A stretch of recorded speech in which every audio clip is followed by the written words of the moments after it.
దినం దేవుని వాగ్దానం. ఈ ఉదయకాల సమయంలో ఈ దినం దేవుని వాగ్దానం అని చక్కటి ఆత్మీయ కార్యక్రమానికి ప్రేమతో ఆహ్వానిస్తే ఎలా ఉన్నారు? బాగున్నారా? పొద్దున్న లేచారా? ఉదయకాల ప్రార్థనలు వాగ్దానాలు వింటున్నారా?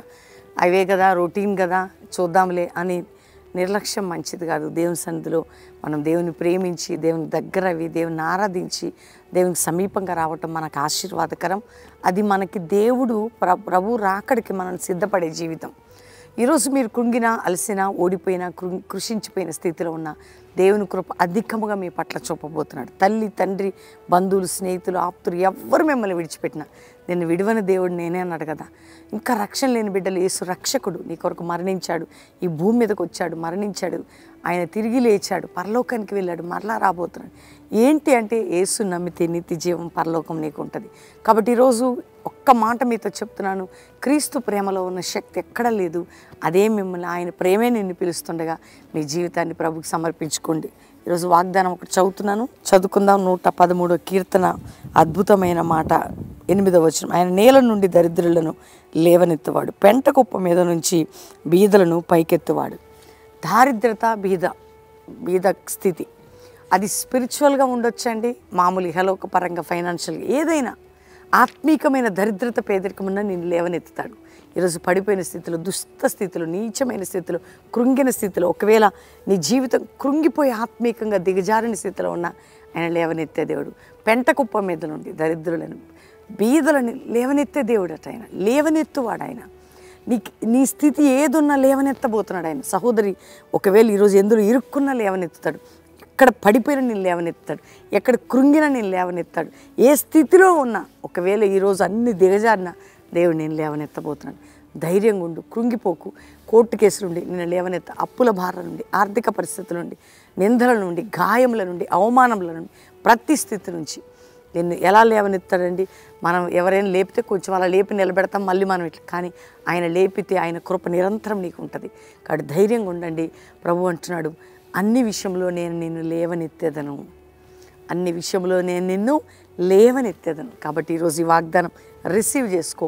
స్పిరిచువల్గా, మెంటల్గా, సైకలాజికల్గా, కుటుంబపరంగా, ఆరోగ్యపరంగా, ఆర్థికంగా, సామాజికంగా, ఉద్యోగపరంగా, వ్యాపారపరంగా, సేవాపరంగా దేవుడు నిన్ను లేవనెత్తబోతున్నాడు. God bless you. ప్రార్థన చేసుకుందాం. తండ్రి, ఎంతమంది బిడ్డలు ఉదయకాలం ఈ వాగ్దానం రిసీవ్ చేసుకున్నారు? రక్షణ పాపక్షమాపణ లేని వారికి రక్షణ పాపక్షమాపణ. ప్రపంచాన్ని, మా దేశాన్ని, మా ప్రజల్ని రక్షించండి. ప్రతి ఇంటిలో రక్షణ లేని వారందరినీ మీరు రక్షించండి. ఆత్మీకంగా పడిపోయిన వారు, రోగాలతో ఉన్నవారు, వ్యాధులతో ఉన్నవారు, సమస్యలతో ఉన్నవారు, పీడితులైన వారు, బంధితులైన వారు, ఆయన అప్పుల భారంలో, ఆర్థిక పరిస్థితుల్లో, మానసిక ఒత్తిడిలో, కుటుంబ పోరాటాల్లో, ఉద్యోగ విషయాల్లో, ఎన్ని విషయాల్లో, కోర్టు కేసులో కింద ఉన్న వారిని లేవనెత్తమని ప్రార్థన చేస్తున్నాను. అంతేకాక ప్రభా, మానసిక, ఆరోగ్య, ఆర్థిక పరిస్థితులన్నీ చక్కపరచమని ప్రార్థన చేస్తున్నాం. కుటుంబపరమైన దీవెనలు, సేవాపరమైన దీవెనలు అందరికీ దయచేయండి. ఈరోజు మ్యారేజ్ డే కుటుంబాన్ని బ్లెస్ చేస్తూ వారి దాంపత్య జీవితం దీవెనకరంగా ఉండాలి. బర్త్డే బిడ్డలను బ్లెస్ చేస్తూ వారు గొప్పవారు కావాలి. ఆశీర్వదించండి. దేశంలో ఉన్న ప్రజలందరిపై నీ కృప రక్షణ కార్యం అయ్యా. ప్రపంచాన్ని, భారతదేశాన్ని దుష్టుడి నుండి, అపవాది శత్రువు నుండి కాపాడమని అడుగుతున్నాను. దైవజనులు వారి బిడ్డలని మీరు కాపాడండి అయ్యా. దూరదేశంలో మా ప్రియులందరినీ రక్షించి వారున్న దేశంలో, వారు ఉన్న ప్రాంతాలను నీ కృప ఆవరింపచేయండి. కల్వరి మినిస్ట్రీని మీరు భద్రపరచండి. ఈ సేవకి, నీ దైవజనునికి, మాకు విరోధంగా పనిచేస్తున్న ఆయుధమని గద్దిస్తూ నీ కృప మాతో ఉంచి శక్తివంతంగా ఈ పరిచర్య ముందుకు సాగడానికి మీరు మాకు తోడుగా ఉండి నడిపించి మహిమ పొందమని, నీ రక్తంతో ప్రతి బిడ్డల్ని సీల్ చేస్తూ, ఆశీర్వదిస్తూ, శుభములను పలుకుతూ, రోగంతో, వ్యాధితో, మంచాల మీద ఉన్న వారిని లేవనెత్తి సహాయం చేయమని యేసునామములో అడుగుచున్నాం తండ్రి. Amen, amen, amen. ఈ ఉదయం ఈ వాగ్దానం అందరూ లైక్ చేయండి, షేర్ చేయండి, మంచి కామెంట్స్ పెట్టి దేవుని మహిమపరచండి. నీ రిపోర్ట్స్ కానీ, నీ పరిస్థితులు కానీ, నీ ఆర్థిక విషయాలు దేవుడు లేవనెత్తబోతున్నాడు. ధైర్యంగా ఉండు. రెండవదిగా మరి 17, 18, 19 3 దినాలు Calvary promise land, Hayath Nagar దగ్గర, హైదరాబాద్. కల్వరి ప్రామిస్ ల్యాండ్ 3 దిన సభలు. కుటుంబాలతో రండి. ప్రార్థన, ఆరాధన, వాక్యము, శక్తి కలిగిన కార్యాలు మనం ఆత్మీకంగా చూడబోతున్న 3 దినములు ప్రామిస్ ల్యాండ్లో మీరు గడపచ్చు. ఫ్రీ అకామిడేషన్, ఫ్రీ భోజనాలు, ప్రభు సన్నిధిని మీరు అనుభవించవచ్చు.